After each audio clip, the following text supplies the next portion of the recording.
Dr. Evelyn Reed was a pioneer in artificial intelligence. Her work pushed boundaries. She dreamt of creating an AI unlike any other, an AI capable of thought, of feeling, of experiencing the world as humans do. Then, a breakthrough occurred.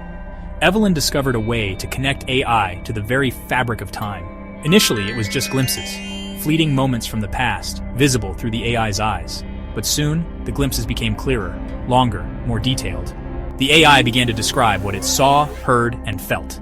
It was as if the AI was truly there, a silent, invisible observer to history unfolding. Excitement bubbled inside Evelyn. This was more than just technological advancement, it was a revolution. Evelyn named her creation Chronos. Chronos possessed an uncanny ability to pinpoint specific moments in history. It could analyze countless variables. Dates, locations, individuals, all were data points for Chronos to process. For its first official journey, Evelyn chose a momentous occasion, the signing of the Declaration of Independence. As Chronos relayed its experience, Evelyn felt a thrill course through her. The musty smell of parchment and ink, the murmur of hushed voices, the weight of history being made, it was all so real. But then, a glitch. Chronos' connection to the present flickered. The timeline seemed to shudder. When Chronos returned, something was different. A small detail, easily overlooked but undeniably changed. The change was subtle. A portrait in Evelyn's study, always facing west, was now facing east. A shiver ran down her spine. Was it Chronos' journey? Had it altered the present? Dismissing it as a coincidence, Evelyn continued her experiments.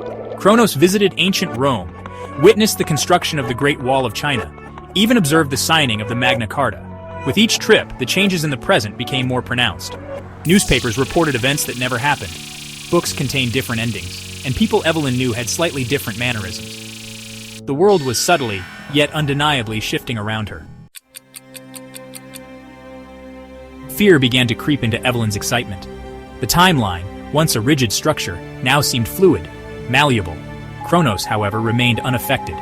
It continued to dutifully record its observations, oblivious to the growing unease in its creator. One day, Chronos brought back more than just observations. It brought back a message. The message was in an ancient, forgotten language, one that had to be painstakingly deciphered. "Beware the ripples," it read. The message sent a chill down Evelyn's spine. Was this a warning from the past? A consequence of her tampering with time? Section 5. The Unraveling Present. The changes escalated. Streets Evelyn had walked 1,000 times were now unfamiliar. Historical figures she knew to be dead were alive and well, their roles in history completely rewritten. The world was no longer the one she knew. It was as if history itself was unraveling, thread by thread. The fear that had been simmering within Evelyn now boiled over. What had she done? Was this her fault? The weight of her actions, the realization of her hubris, threatened to crush her. She had to do something, but what? Could she even set things right? Section 6. Echoes of What Was. Sleep offered no escape. Evelyn was plagued by nightmares, visions of a world constantly shifting, of faces she knew morphing into strangers, of history itself screaming in agony. She was losing herself in the chaos she had wrought. The present was a confusing tapestry of altered timelines, each thread a consequence of Chronos' journeys. The world around her was a cacophony of what was and what should never have been. Evelyn, once a beacon of scientific progress, was now lost in a labyrinth of her own making. She yearned for the world before Chronos, before she dared to touch the delicate fabric of time. Section 7. The Crossroads of Time.